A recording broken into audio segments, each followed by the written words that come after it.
Mindaugai, iki didžiosios pertraukos greito puolimo nepavyko sustabdyti, bet po jos atrodo viskas apsivertė, kas tavo akimis buvo gerai aikštelėje.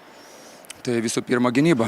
Susitvarkėm su jų greitom atakom, susigynėm jų 2 prieš 2 generolo situacijas ir tas leido sugrįžti rungtynės. Ir pataikymas geresnis mūsų antroje pusėje buvo negu pirmoji. Neradom baisų, kaip užpulti prieš jų gynybą, bet antroje pusėje pasikalbėjom rūbiniai, susitvarkėm ir džiaugiuosi, kad pavyko grįžti skambiai su pergalė. Visas ketvirtas kėlinys atrodo sukosi apie perimetro liniją. Arba tavo rankose buvo kamuolys, arba Paulius Danisevičius viską kūrė. Ar trenerio buvo toks nurodymas ketvirtajame kėlinyje viską žaisti per gynėjus?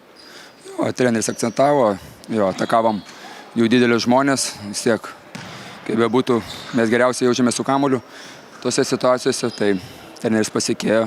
Ačiū Dievui, mes jo pasitikėjimą su kaupu išpildėm.